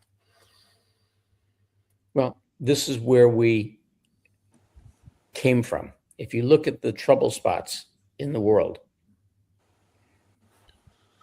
they're the English-speaking countries. You know, Great Britain, United States, Australia, Canada. You know, they've built such a population of apathy that it falls out into the elections without them being stolen. It falls right into the elections. People don't show up to vote because they'd rather, wait online for the newest iPhone or Xbox. People are just between not having enough money to support their families, two parents having to work if you have two parents in the household. And as we said before, the instant gratification, all these little things, it all adds up to a situation where a lot of the people have just become apathetic and they sit back and rather than thinking, hey, you're screwing me over, they sit back and say, oh, well, what can I do about it? And walk away from it. And that's what got us where we are. And, going back to the original topic, that's what put us in the situation now where people are accepting opinion as fact. So we're in America, okay, except for Stu. Where do you go to try and get this remedied so that we do inspire people to get off their butts and start to take action and start to do the things that need to be done with our children, with our finances, with just everything that we've turned a blind eye to all of these years. See, I think it has to be I think if you look at it, especially what allegedly is going on in the White House and underneath in the ballroom where they're trying to change a lot of these ley lines and dismantle the power that the spelling and the satanic stuff and that's been going on in this world. So a little bit I think you're looking at people who maybe are turning a blind eye and they're apathetic, but why are they so apathetic? I mean, between people, they don't understand fluoride. You know what I'm saying? So, like, you have a bigger problem. And we've talked about this on our show. Maybe there is something greater and grander that is going to do something to the earth as a whole with a flare or something that ignites some of that dormant DNA that we have, that's going to bypass a lot of the MK ultraing that everybody's experienced. Because, like Kat said, people wake up in their own time, but that's a little slow if people are also under sort of a spell or brainwashing. And these big air, like New York, parts of England, like, you've got these strongholds, and hopefully those things are being dismantled in a frequency perspective way. But I think it's not just about, like, yes, there's percentage of people who just are very happy, but what's keeping them stuck there? And I would like to think that maybe, in addition to this whole idea we have of the, EBS, EAS, that there might be something more powerful that's going to open people to be able to, see that and hear what's going on in a different way. Because there's been a number done on the human race, the last hundreds of years that's led up to this point. Well, okay, but getting 2 points. Going back to what you said before about New York in general and the Jewish population that's there. When you've got such a large Jewish population in one area, and you look and you see that allegedly they voted in, as I like to call him, I Madman, which is just rearranging the Mandami name. You have to say to yourself, besides apathy, how the hell does that happen? But did they really, Mark? That's why I said allegedly. Yeah, but they should be up in arms. Let's put it that way, even if it was done to them, right? I agree with you 100%. Now, tied into that, when you look at what's been all over the news recently with I Madman, and, he's going to heavily tax wealthy white people in New York City. There's a thing out there that people have protested about and argued about for decades. And what it boils down to is patent discrimination. Mm-hmm. So by singling out the wealthier white people in New York, well, that's patent discrimination. What about wealthy Black people? What about the wealthy Hispanic people? What about the, this, that, or the other? You are discriminating, and nobody's saying boo. Nobody's doing anything about it.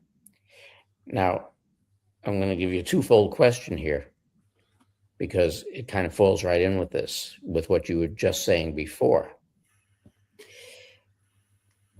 We've learned a lot. And again, all of these are allegations, but we've learned a lot about 9/11 that's factual, that you can't dispute, shown by architects, et cetera, et cetera. And I know from my own personal experience that there's no doubt about the fact that those buildings were imploded. Get past that. We've been told about Project Bluebeam. So in reality, with what we said before about how do you know that you're seeing President Trump? How do you know you're seeing this one, that one, or the other one? You don't know what's real, what's not real. If something were to happen at this point, and you have people who do believe in Project Bluebeam and its abilities, you're going to have a lot of people who will be fooled by that. But how do you get past the alleged patriots who say, oh, no, that's not real. That's Project Bluebeam.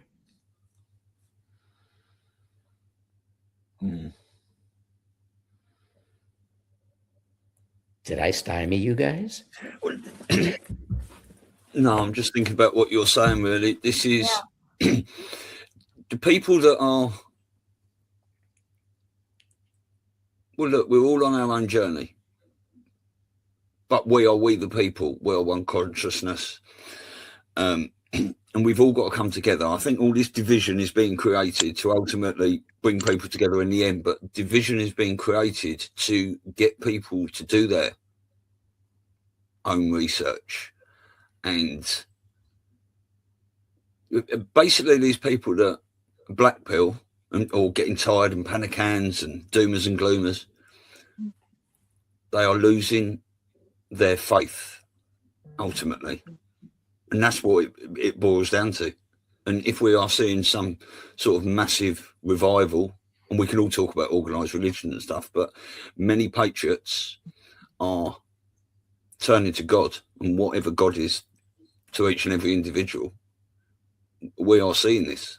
And you know, maybe a lot of people that have black pilled and gone the other way are going to learn their lesson the same as the people with TDS and the people that haven't woken up yet or used their voice and never said anything.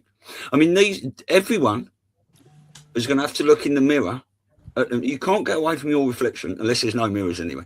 Everyone is going to have to look in the mirror at the end of this and have a word with themselves. And when I look in the mirror, and all of us look in the mirror, I did a good job there. I did everything I could. A lot of people won't even be able to look at themselves. And they're going to have to deal with that. Well, this is something that I've said a bunch of times, you know, when you, especially with where we're going, and you're right, a lot of people have been turning to God. But I've said a bunch of times, when you take that last breath and you've got to go and explain to God why you behaved the way that you did, why you treated your fellow man the way that you did, why you were disrespectful to women, why you did this, that, or the other, why if somebody had a difference of opinion with you, you fought tooth and nail rather than agreeing to disagree. These are things that in this, again, great awakening, that we have to look at and say, we need to be better people. We need to change.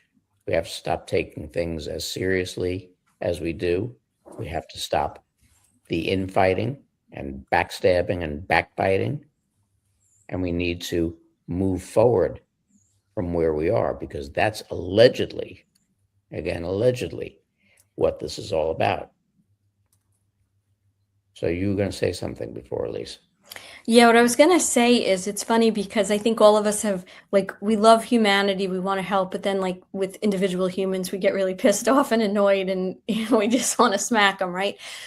But it's very funny because I referred before to this show that we're doing every Friday, Red Pilling Renee, and it's my cousin who thought I was off the wall and crazy, and I mean, he's not nasty, so he wasn't nasty with me, so we were able to banter a little bit. And his last words from one of the last times we got together was, "Oh, is everyone a pedophile?" He had like that reaction. And I said, "Yeah, a lot of people." And then he saw the Epstein files, and he was a broken man when he started learning about this stuff, right? And his question was, how did I not see this, know this? How did this go on without? I'm smart, I'm successful, I'm this. And so he came to me very humbled and apologized. And so we decided, if he was, to have him on the show and kind of show this in real time. And my point is, I think with all of our bluster, when someone actually comes to us and is broken or hurt by an EBS or whatever, this kind of bigger picture of how maybe people will be woken up, I don't think many of us, with all our, anger are going to react that way. And we're going to take these people, take them in, explain to them. I mean, we're dealing with a guy who got the COVID shot, and you know, like, I remember being pissed, like, well, just fine. They're not going to listen to me. Well, good, let them get sick. And now I'm with this man who I'm like, don't worry. There are things we can do. The last thing you want to do is be upset and give in to all this fear and blah, blah, blah, blah, blah. So in answer to what you were saying, I do think that if something like that happened with Project Bluebeam, you're going to have a lot of frightened people.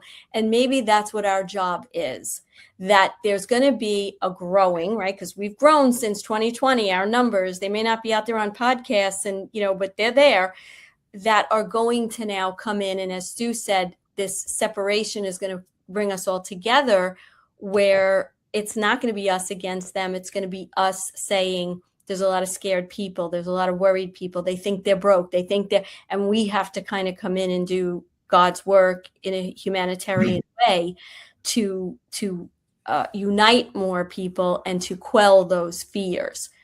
And I don't know where I read it or who said it, but someone said, when do you wake up from a nightmare? Yeah. So to Kat's point, we don't want to see people like hurting themselves, but that's when we wake up. We've all had horrible nightmares, you know, with our hearts pounding and you can't breathe. But then you realize it was just a dream. And so in this case with the money, you know, hopefully there's not people that go out and shoot themselves because their money can't be. I'm sure the white hats and the military are smart enough to know how the best way to do this is, because they don't want people hurting themselves or others. But maybe that's what our job is. Yeah, I mean, look, anyone that comes to us that are genuine, over the last 6 years especially, asking us questions, we are genuine back. We give them things to look at. A lot of the time they go away and 2 weeks later you say, have you watched that? No, you know, but if people come to us that are genuine, we are genuine back. People come to us taking the piss and stuff, we might take the piss back. But this is one of my favourite tweets. It was from March the 4th, 2020 by Eyes on Q. How do you explain to someone that their entire belief system and life has been based on a fabricated reality of lies and deceit? And Fifth Dimension replied, our job isn't to wake them up. Our job is to soothe them during the awakening process. And that is what we all think when they get a red pill, our job is done. No, it's probably just beginning there. What I started doing is I go back and I find my posts that I posted from years ago, trying to awaken people and trying to show people things, especially the one with the whale in the gymnasium. Yeah. Yeah. Guys, look how long ago this was. Yeah. Right. Come on. Let's use our little bit of a critical thinking skills, right? So I also posted that they had this, I don't know what it was called, but it was like an app. It was a long, long time ago, and I could make myself into Wonder Woman, and I did. And then I also put myself as Katniss too. And I was like, look at the technology, and this was just from a selfie. A selfie. It had me moving all day, and that was, again, years ago.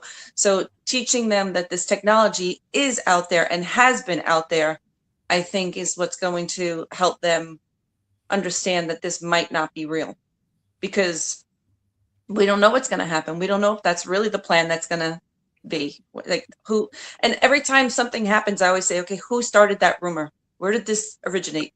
Who started this? Yeah. So we have heard as well, allegedly, haven't we, that if these military tribunals have been filmed, they've all been filmed on analog. And I believe the reason that happened, or has happened, and they're going to show that, is because they knew how good AI was going to become when the reveal started to happen, which is hopefully not too far away. When I had nothing to do, I watched the footage of the White House, and I just watched all the shenanigans that went on there. It was crazy, all the things that were going on, and you could see flashing, you can see bodies being removed from there. It was like, is nobody else seeing this? Like, this is the White House footage. It's their camera. It's not like somebody made it up. So I'm wondering if all that stuff is going to start to resurface and come back. But I started to see people are posting, like you were talking about before, Stu, with everybody with their backs to the president. that's starting to resurface. So everything that we've lived through and we know, we're able to bring back and show them and say, look, we've tried to show you this then. Maybe you'll listen now, and help them see that when we were talking about it, you were closed, but maybe now you'll be open. And we are there to comfort them. It's even in the Q drops, to be there to comfort people. And I think that that's why we had to go through what we went through, so we can come out on this side and say, okay, well, we know because we've been through it.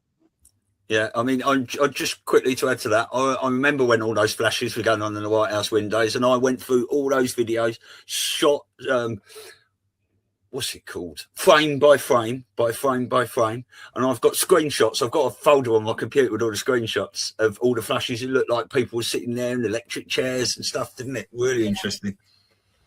Well, it looked a lot like gunfire. Yes. Like each time one went off, it looked like gunfire behind the screen, and that's the theory that they put out there. But again, we don't know. We don't. But Joe, bouncing off of what Kat just said, and you talk about critical thinking skills and people just in general critically thinking and using their heads. When you look at the technology that we do have, and the technologies that we have been told have allegedly been hidden from us. You look at the fact that, allegedly, again, in 1969, we went to the moon, and it took until now to go back to the moon. You look at all these different things. You look at the fact that with that moon trip, the president could pick up the phone and talk to them on the moon. And at that point in time, you couldn't get AT&T to connect you from New York to New Jersey. Even now at times. Yeah, very true. So, all of these different things, but the technology that we have at hand, where's the critical thinking in most people in this country? Thinking about the fact that why don't we have these technological advances? Why are we still contributing to the American Cancer Society, who for 50 years already can't seem to cure cancer? Never mind the fact that if they cure cancer, they'd all be out of work. But, different things like that. Where's the critical thinking in regard to simple stuff like that? Simple, if-then statement, that none of their if-then statements are adding up. Is the question, where's the critical thinking? Yeah. Well, I think it's a combination of the brainwashing, the NPCs, people. Still most people they want to hear it from an official source. And like I said, I sent my brother a video this morning. It's 3 minutes of a guy on Twitter, and he's showing that this plane is very capable, and I think they tested it in 2018 of dropping the pod that looks just like it came out of this sky from this what was on with the astronauts in it, and he's sending it to his friend, and he wants to get the source outside. It's like, from me is not good enough. And because that, and he even said, I'm going to choose my reality. You can choose Scott's reality. And I'm like, I don't do Truth Stream to follow Scott Stone's way of thinking. I mean, I was a little offended by it, because I'm like, wait a second. We've done nearly 600 shows. I'm doing a lot of things. Like, I'm trying to show you stuff, yet he still is trying to put me in a category that Scott and I are just on this wild goose chase of Scott's, harebrained ideas that he's had for many years. And it's just like, people can't see it from their friends that are closest to them. So they've got to be, and I like what Kat's doing, is reposting certain things, because by her doing that the other friends might be seeing this, and that even while Kat's friends may not be able to get it because they have Kat labeled in this certain, way, if you will, that it's going to help the other friends on Facebook. So does that make sense? It's like they can't, they've already pigeonholed us, so they need to hear it from their other friends. So hopefully my brother's friend comes back and he's in the military and he's like, actually, Chris, I looked into this, and Joe is right that over the coast of California, there was a very large plane that was military, and it was there at that time. Like, they need to hear it from other people. So I don't know, man, the critical thinking. That's why I think there does have to be some kind of big event of some sort, which, we've talked about on the show, the solar flash or what have you, because people are just so ingrained, brainwashed, mind controlled, whatever you want to call it, from the years of programming. Like, it's very, very apparent. When I was in school, I was a communications major. I had a minor in film, and I wish I could remember the name of the movie. But essentially the premise, this is like a 1930s movie, and 30s, early 40s. And the premise of the movie was that they were making films, and one of the guys was saying, there's so much going on. There's a war. There's this. Like, why are you making these happy, wonderful movies? Like, everybody should know what's going on, and everybody should want to understand the reality. And the end of the movie shows they don't want that. They know what they feel, at least at that time, the weight of all the negativity. So if you relate that to today, right? Because I think a lot of this operation is so psychological, right? And how we're constructed. People, gas is high. People, most people have to have 2-income home.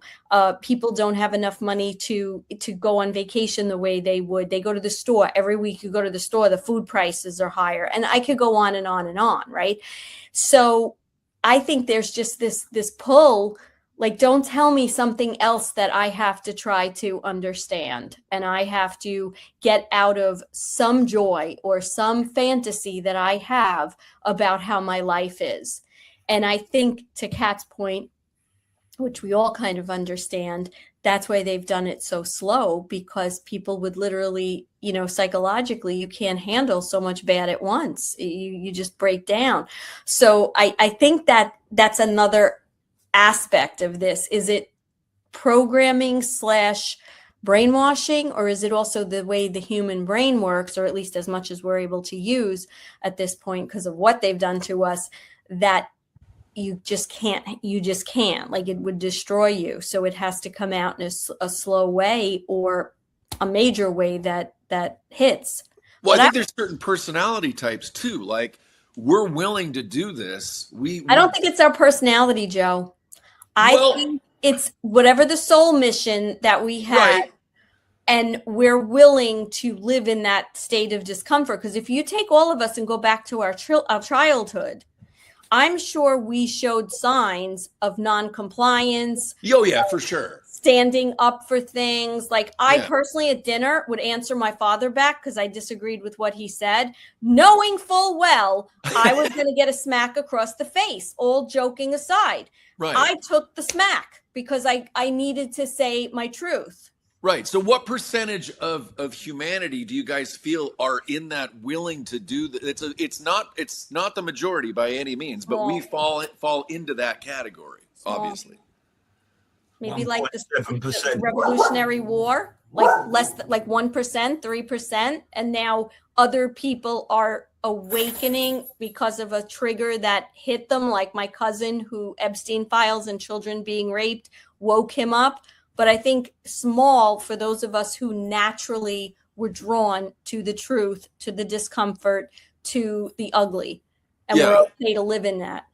I'm just so used to being things being challenging that it's just I guess I don't know why I'm drawn to it. It's just, for me, it's like if it's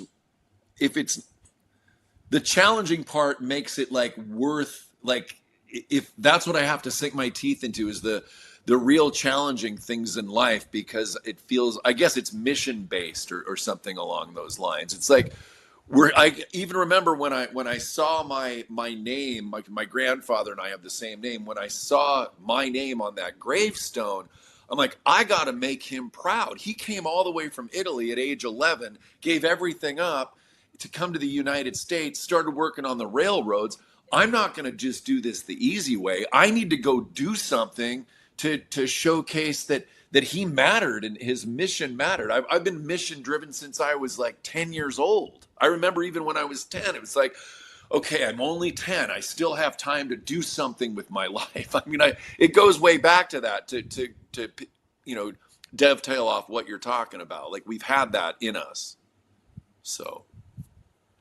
Well, you know what? We're past the 2-hour mark here. So let's go one more question round, and we'll make this really, really simple, holding to what we started with. Dealing with what we know are facts and dealing with where we know people need to be.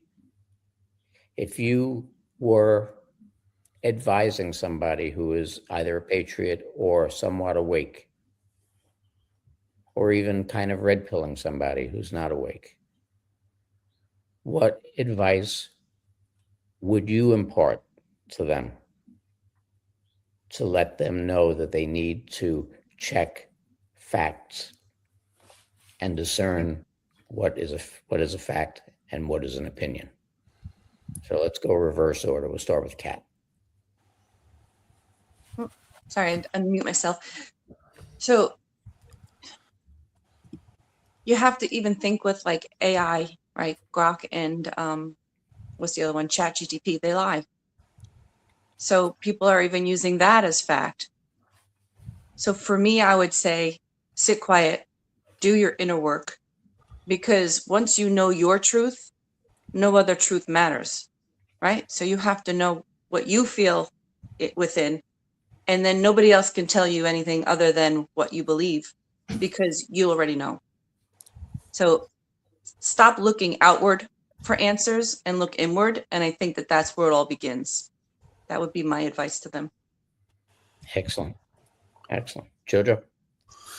Wow, that's really good. You know, we always talk a lot on Truth Stream about going within, and I mean, it brings me back to wondering with the whole jab thing, if a lot of these people, that the intention of the jab was to get them to not even think anymore at all. And so I don't have a whole lot to say on that more than Kat, because I want to do some thinking on the subject, because I like to speak from experience, and lately it's been like I'm not really sure, because I can't even get the people around me to, even now 6 years into this, to go within, to question things. And, you know, like some family members, I'd really like to see that from them.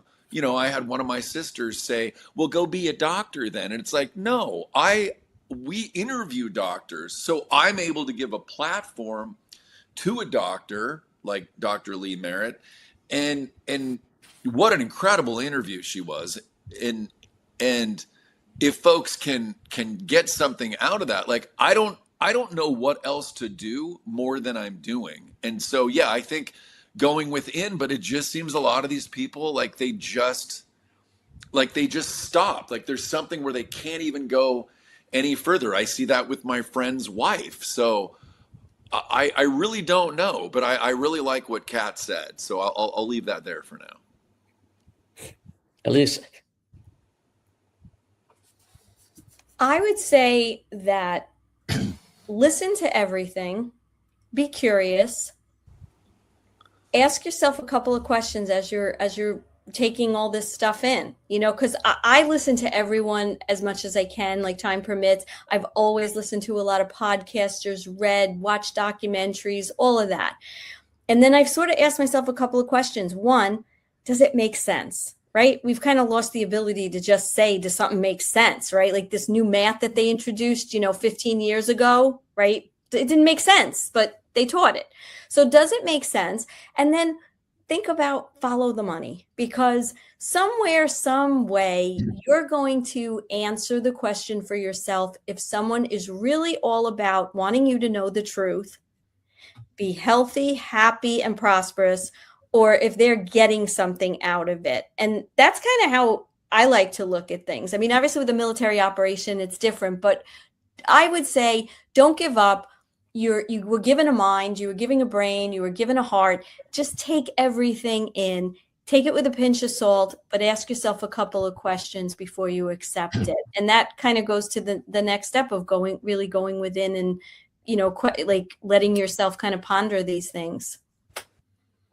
And Stewie. Yeah, don't forget, everyone is different. So you can't wake everyone up in the same way. The best thing you can say to someone if they start to realise they've been lied to is to forget everything you think you know and start again. Do your own research. One of the best lines we've heard in this was from Outer Shadows, actually. The truth is learned, never told. So people wake themselves up by listening to what you say. So don't vigorously try and red pill people.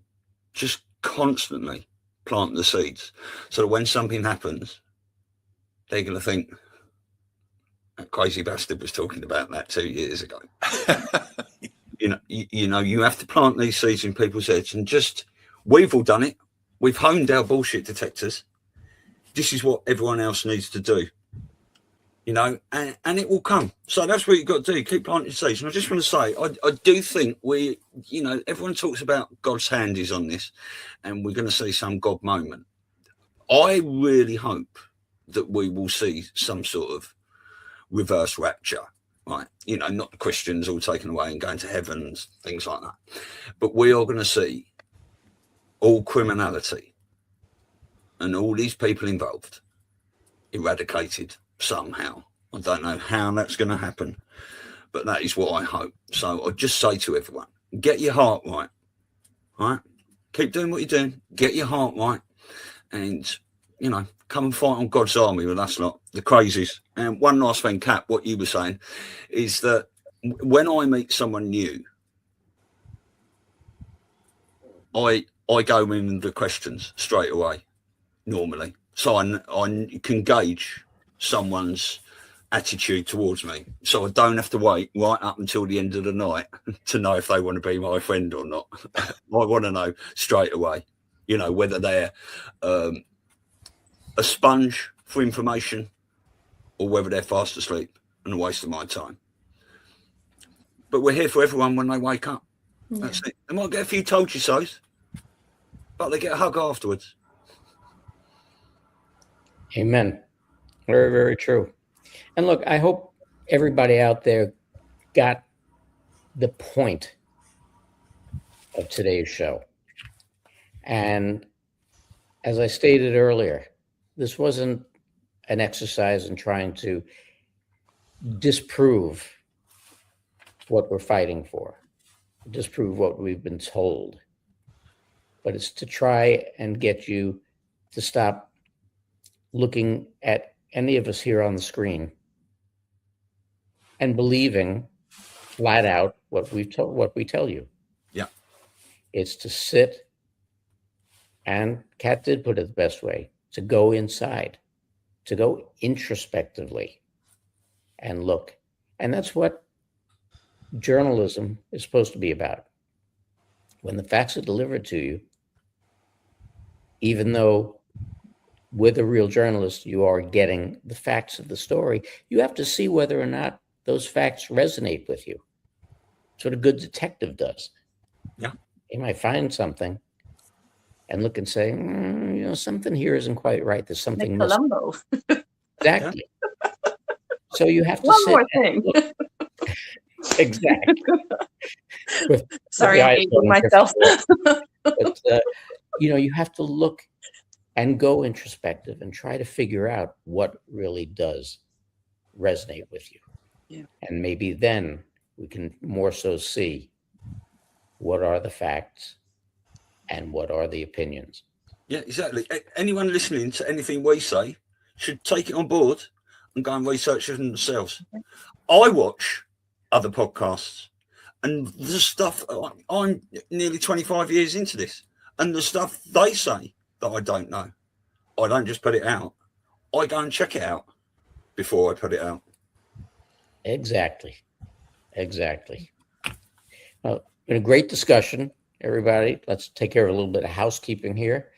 Coming up in a very short period of time, out on Long Island in New York, is the Awakening Summit. Anybody who's going to be in the New York area, the advantage to this one over last year's is this one is closer to the 5 boroughs. So if you're in the New York area and you don't want to have to deal with getting all the way out on Long Island to an event, this isn't far out. This is very easy to get to. It's on the 25th and 26th of the month. You're going to have a lot of great speakers there, a lot of people who are in the same mindset as all of us are. If you're in the area, try and stop by. You can scan the QR code that's in the bottom, or you can get all the information off the flyer itself. Please, if you're in the area, come and take a listen. It's going to be a lot of very good information imparted to everybody, and it'll be a fun time aside from everything else. God, what is with this today? It is. But everybody, if you can get there, try and do it. It's going to be a great time. Above and beyond that, I want to thank everybody on the panel today. Of course, Stu and Elisa, I want to thank you for allowing me to be part of this as we go through this little transition here. Kat, always great being with you. Wonderful, wonderful. Joe, sorry that your other half couldn't join us today, but he may still be tied up, literally. Well, ever since I knew him as a little girl in a previous life. Go to our Telegram for that clip. Anyway, folks. But always a great conversation. It was really a great time having everybody, and I hope that all of you got the same out of it as we did. Thank you, Mark. Thanks, Thank you all. Can I announce the show for tomorrow? Well, oh, yes. So we have Back to Light tomorrow, and it's all about authority bias. So do tune in. Is that any relation to Joan Baez? Or... At any rate, everybody, have a wonderful week. We'll see you next week on Respect. Don't miss out on Back to Light tomorrow. And as per usual, I will be playing us out with Who Saves the Children? We do. We do. Good night, everybody. Everybody be well, and we'll see you again next week. Bye. Good night.